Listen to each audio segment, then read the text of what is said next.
Hello and welcome to Inside Sports. I'm Wes Decker. Man, it's good not to have a shovel in my hand at this point, and I know you probably feel the same way. The winter weather has wreaked havoc with sports schedules, but as always, we are right on time. And take a look back at a couple of games that were played before the winter weather hit last week. Last Thursday on the boys' hoop schedule, it was Clear Spring at South Hagerstown. Kevin Dunleavy will be here to look back at that game with me. And as far as the girls are concerned, our featured game today turns out to be Grace at Heritage Academy from last Tuesday. Bob Parsoliti here to review that one. Plus, we'll take a look back at the way that things stand right now as far as basketball in the county. Kind of an overview with just about a month remaining in the regular season. All of that and more coming up, the weather notwithstanding, here on this edition of Inside Sports. Come on back. We'll start with girls hoops in just a moment. This is our home. It's where we've all decided to put down roots and raise families, not because we had to, because we wanted to. And as a business owner, you pour every ounce of energy into doing what's right for you in this community, and you won't and you don't stop until you get what you want, and neither do we. We're Antietam Cable Productions, and it's time to stand up and be seen and heard. You have a voice, and we'll help you tell your story. Antietam Cable Productions, putting the beat into the heart of your business. Well, Eric and I worked for a long time together in the corporate restaurant world, and we decided that we wanted to put the fun back into food. We do our food our way. We take the traditional and spin it. We change our menu regularly. We have specials that are creative.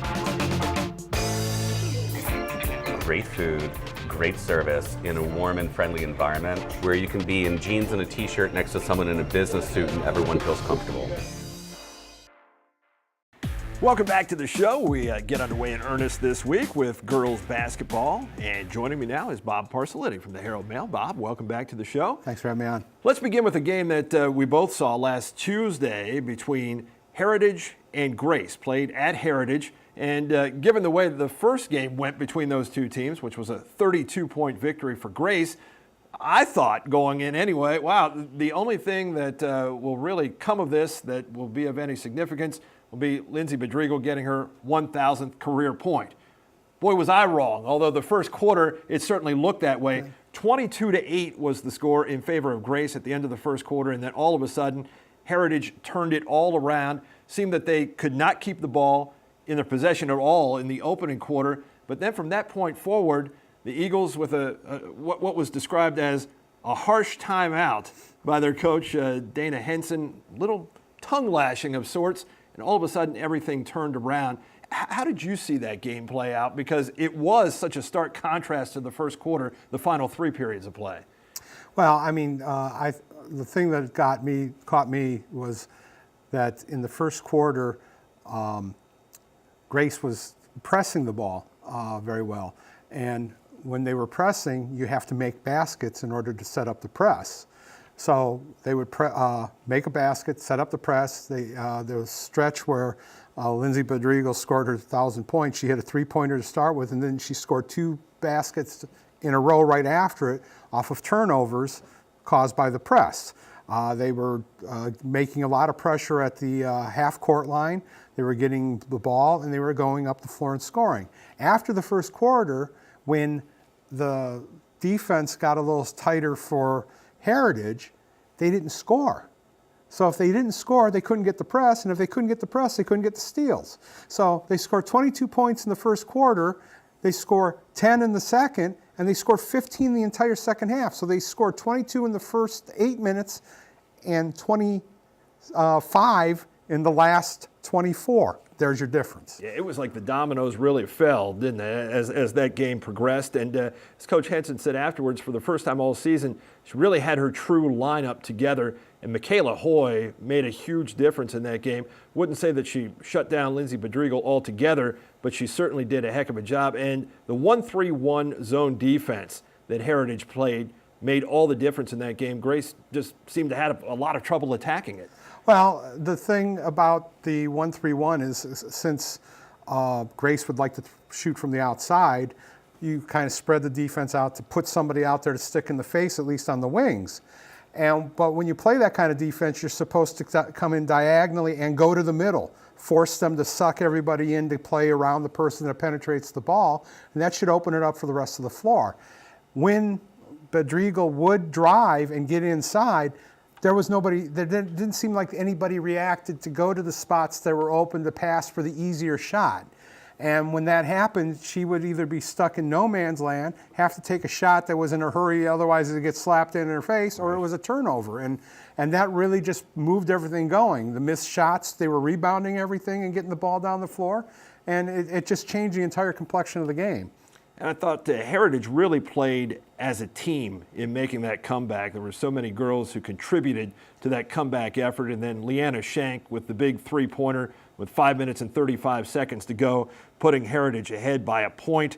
Grace would keep it close the rest of the way, but never regained the lead. Rebounding and foul shooting, really key for Heritage in that game, as they had huge advantages in both. And Heritage really just showing a great resolve in coming back to win that game. You're down 14 points at the end of the first quarter, and to come back and win 50-47 in the end. I mean, that's one of those games where you can really use it as a springboard if you're Coach Henson, and you hope that that is a builder of momentum going forward. Well, the first thing that I think you have to take into account in this is that they did it slowly. Right. I mean, they cut back 3 points, 4 points, and they kept getting closer.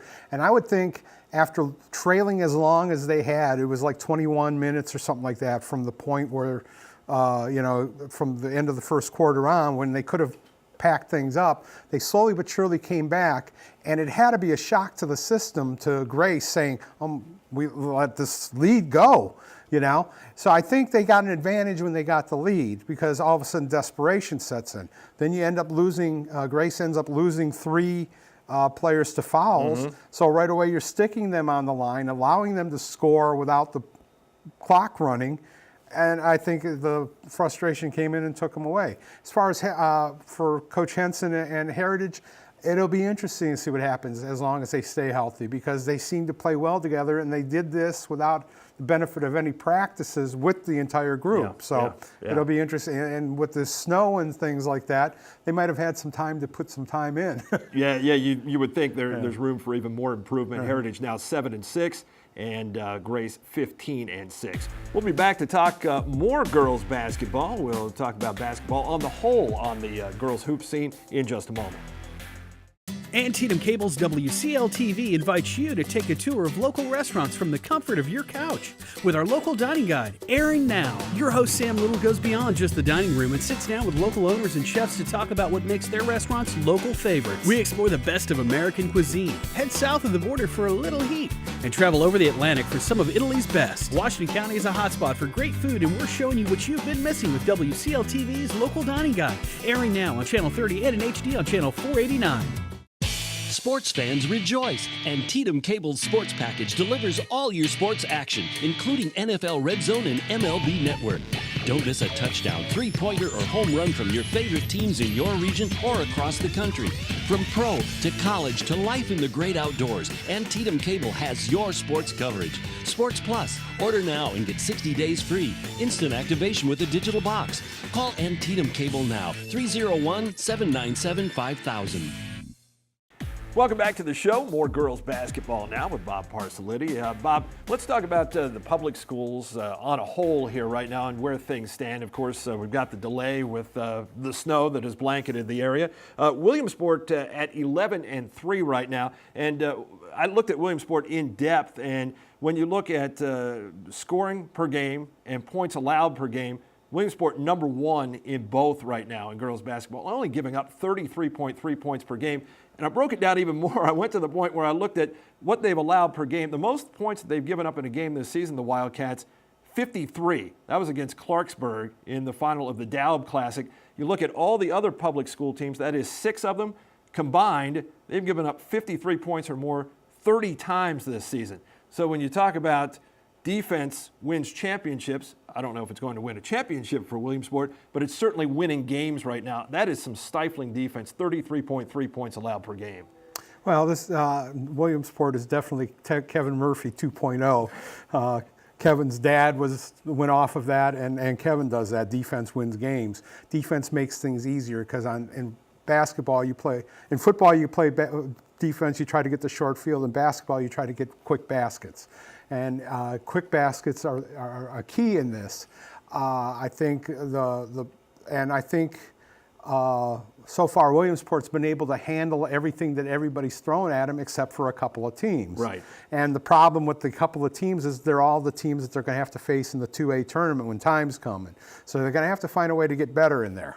Well, they did beat Middletown the second time around, and I think if you look at it, there aren't a whole lot of points separating Williamsport from being a team that is undefeated at this point in time. So, but certainly a point well taken, and I think Coach Murphy knows that they'll have to step it up a little bit, and there's still time to improve There's here. time, yeah, no question about that. And speaking of a team that's improving, one that they were supposed to play this week in Boonesboro, that would have been a heck of a clash with the Warriors having won 5 in a row, and now at 8-5 overall, and they've actually raised their scoring average by 5 points and lowered their points against per game average by 4.5 points. So you can really see the improvement there by Boonesboro. And we talked about this a little bit last week, able to move the basketball a lot better than they had been able to do. And a pretty good win over Oakdale last week too. I think anytime you beat a team of that caliber, probably not as good an Oakdale team as last year, but still to win that game and to win it by double digits. Right now the confidence really has to be building for Boonesboro. Well, the feel I got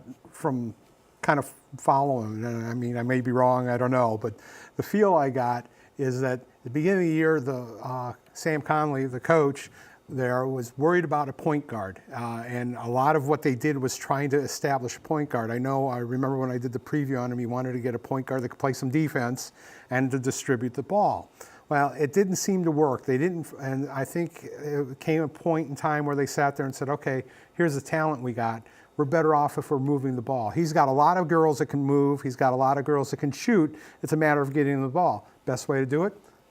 Let's play transition, get the ball up the floor in a hurry so the defense doesn't have time to set up, and let's attack it. And if it's not what they're doing, it at least looks that way, and they're being successful doing it. Yeah, they shot very well early in the game against Oakdale from long range, and then able to go inside a little bit more later in that game. Hancock right now at 6-7. A lot of people don't talk about Hancock because of the schedule they play, but still 6 wins versus just 5 a year ago. This is a team playing pretty good defense too, and it may be a product of the teams they're playing. We take that certainly with a grain of salt, but they're not scoring a ton of points, but still to get 6 wins to this point, I think you have to kind of tip the cap to Todd Rupenthal a little bit and what he's been able to do there with that team. Well, he's trying to build it around Paige Weller, and she's averaging like between 12 and 15 points a game, and she's the glue, I guess. I know when we did the previews, he was looking at only having really 4 or 5 girls that were varsity players from last year, and he was going to fill them with like 2 or 3 players off the JV team and go with it, whatever he had. So they've done well, kind of Frankenstein in an offense, let's say. Yeah. So a couple of the girls have stepped up. They've got some rebounds that I don't think that he imagined they were going to get, and they got Weller for real leadership. So they've done well, and time will tell how well they'll do toward the end. Yeah, the dirtier they can make a game, the more they can grind it out, the better for them. North Hagerstown 4-9. I thought this was interesting. The Hubs have scored 622 points this season. Natalie Carlin scored 339 of them, or 54.5% of their offensive output so far this season. The problem for North, not so much scoring points, but giving them up. 58.8 points allowed per game. That is last in the county. That's not going to win a lot of games. Well, but the style that they play is a very fast pace, and Natalie scores a lot, and I think she's tapered it a little bit more because I think they're becoming more of an offensive team. Anna Scheck is starting to get a little bit on the inside, and Lexi Pate is starting to play better. So they're starting to get a little bit of an offense together. So that's taking points away from Carlin, which Kathy Parson, their coach, would like to see them do.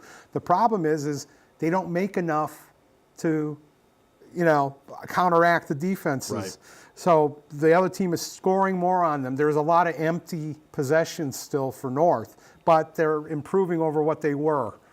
And that was Natalie, 24/7. Right. Yeah, it's become a little more of a team effort right now as they're kind of feeling their way through it. And again, we still have more of the season to go here for that improvement to take place. Bob, as always, great to see you, and look forward to seeing you back next week. I'll rejoin you in just a moment. Boys basketball with Kevin Dunleavy coming up right after this.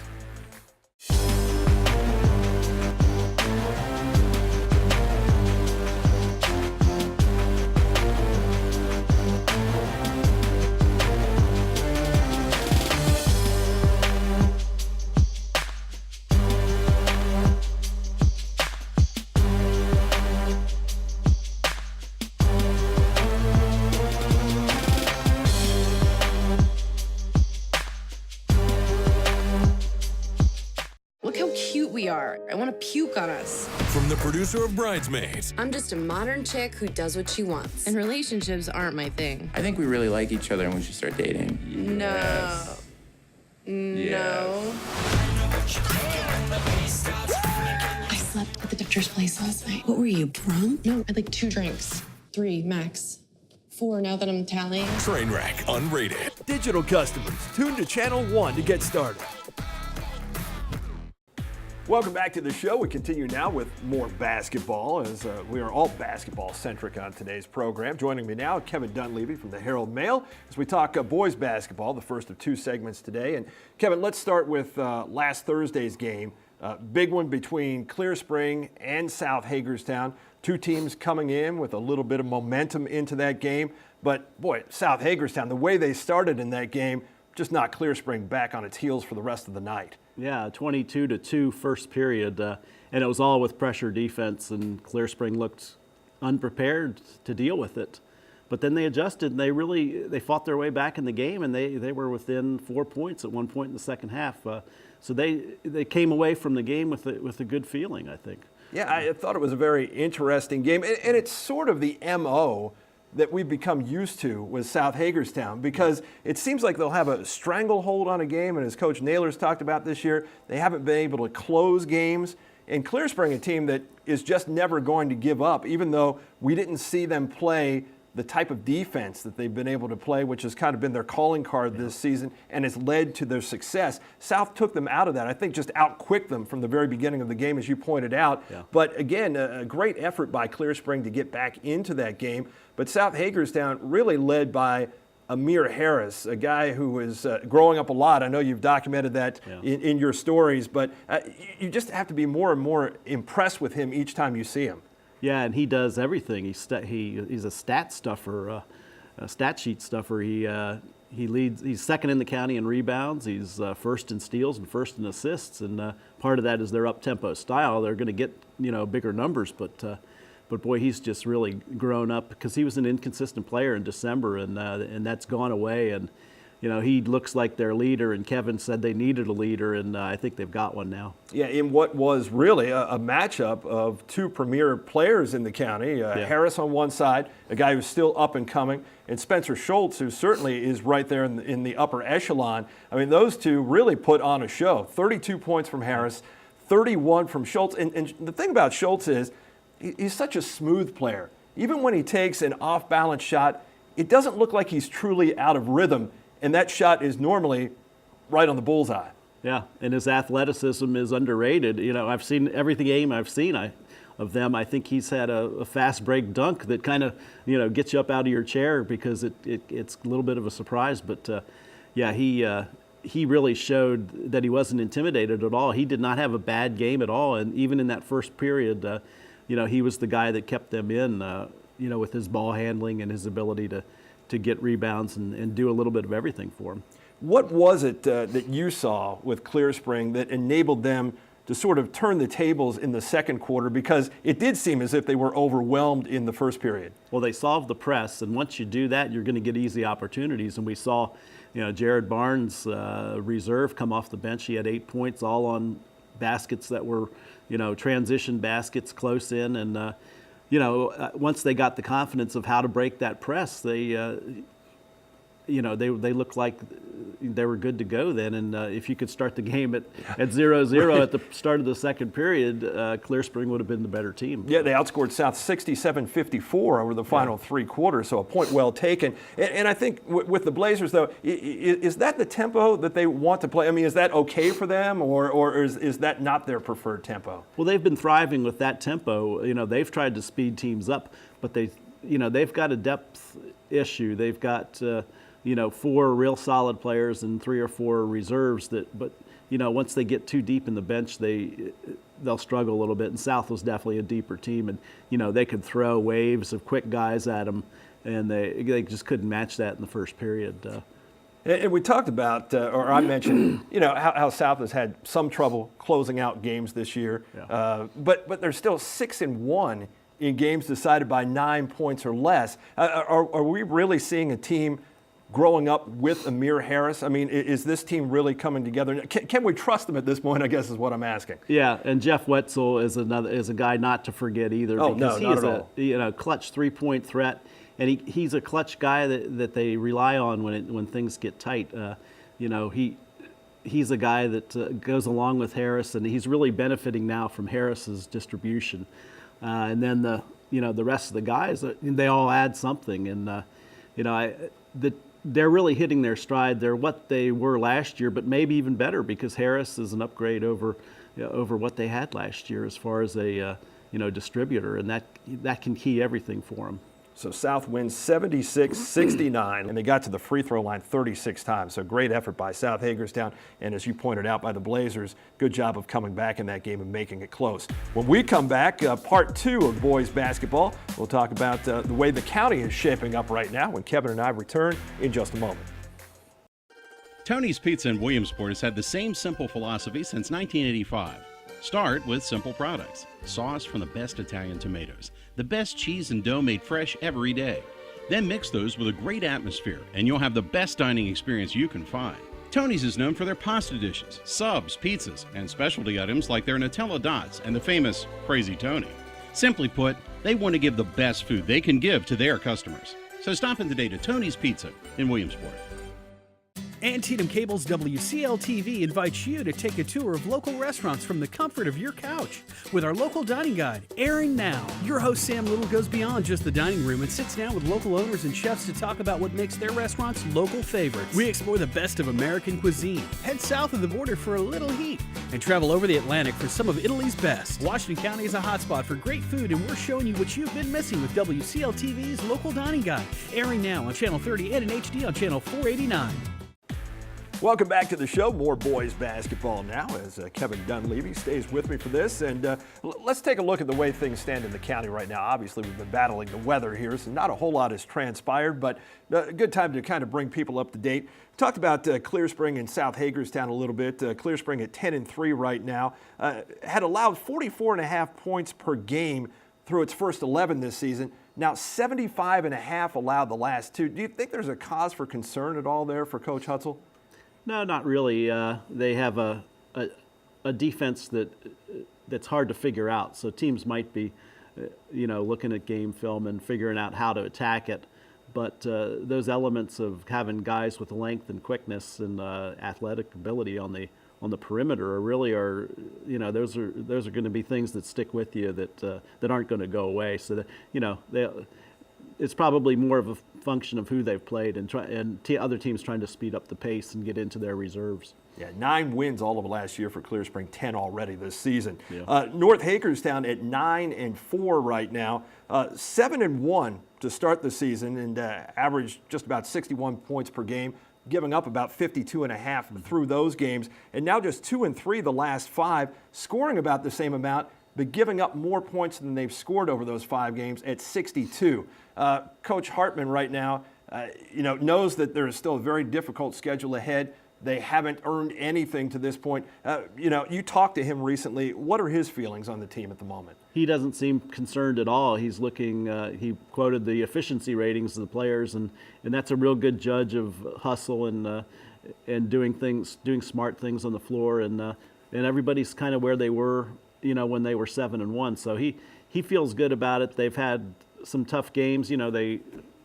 the last 11 points of the game were scored by South in a loss to South, a game that they led most of the way. So they've had a few like that, and they've had a tougher schedule here too. They played a Frederick team that got really hot on them, and they lost that game. But I don't think there's a lot of concern. There's a lot of real reason for optimism for that team, though, because the big players are coming on, and they've got 4 really good, quick guys that create havoc on the perimeter. So, that seems like a really solid group to me that, come playoff time, it wouldn't surprise me that they could beat anybody really in the region. And that combination of perimeter players along with big post players who are improving as the season goes along bodes very well for North Hagerstown. Mentioned South at 9-5, winners of 3 in a row, 5 of their last 6. And it's not just Amir Harris. The supporting cast has been playing very well, too. And you just don't know who it might be from one night to the other. And if we don't know that, certainly the opponents out there have to have a tough time, I would think, scouting South Hagerstown. Yeah, this is what we expected from South Hagerstown right from the beginning of the year. It took them a while to get that way, and part of that is having a new point guard with Amir Harris. The team is really showing some cohesion now, and that was slow to come. And if that team is cohesive with the talent and the quickness they have, they're going to be tough. Williamsport at 8-6. The Wildcats are just 1-3 in games decided by fewer than 10 points. Yeah. So if there's a wide margin to the game, it seems like they've been good, but they've struggled to win those games that are tight. Coach Grable always prides himself in his teams playing very good defense, moving the ball a lot. I think we're seeing more of that right now, though. I think this team certainly is getting better. Yeah, Michael Riley moving to the point has helped them too. His scoring has really increased since he moved to the point 5 or 6 games ago. So once he's in the flow, once he's confident, everybody sort of follows his lead. They're a limited team. They don't have any big guys that can really do much underneath. So they really depend on their 3 perimeter guys. And they've had a very tough schedule. They played Middletown twice, lost to them decisively once in a close game another time. A team that shoots threes, that spaces the floor, that'll be one of the when the playoffs begin, they'll be one of the favorites in that region. Yeah, no question. Maybe the 3rd time will be the charm for Williamsport if they can get to that one. Yeah. As far as the private schools are concerned, St. James right now at 12-5, 2nd in the county in scoring offense and 5th in scoring defense. And this is a team that just got Craig Lesens back. They finally got him back, so maybe they'll have their full lineup together for the first time in a while. And I think some of those players who filled in while he was out had a chance to get some valuable experience. Isaiah Musius and some of those guys have looked pretty good at times. I think Coach Preet has to be happy if he can keep him healthy the rest of the way, along with the Golden brothers and so on and so forth. I think this is still a very young team, though. Coach Preet pointed that out to me earlier this season. But 12-5 right now, and plus 12 in their differential between points per game and points allowed per game, which is the best in the county among schools as far as the boys are concerned. So, a lot of positives right now for St. James, but a very tough schedule, obviously, playing in the MAC. That's a very tough go there. Yeah, and they in getting Lesens will be a big advantage because now Musius can come off the bench, and he looked very good as a replacement for Lesens, but that'll give them one more guy. It'll help their depth more, and boy, their depth was exposed when they lost to, I guess it was Murray that beat them, came back from more than 20 points down. Yeah. So that was, something like that won't happen with Lesens back, I don't know. No, I don't think so either. Well, that's kind of a whirlwind look at basketball. Got as much in as we could here, kind of enjoyed it. And as always, Kevin, good to see you. You too, Wes. Thanks. Next week on the program, we'll be looking for you. Indoor track and field, as far as 1A West is concerned, we'll have region results to talk about. We'll be able to tell you about some of the state qualifiers from Boonesboro, Clear Spring, Hancock, and Smithsburg. That and much, much more coming up in 7 days here. I'll see you back then on The Inside. Hey, your sisters and your brothers, your haters and your lovers, you gotta get up in the streets.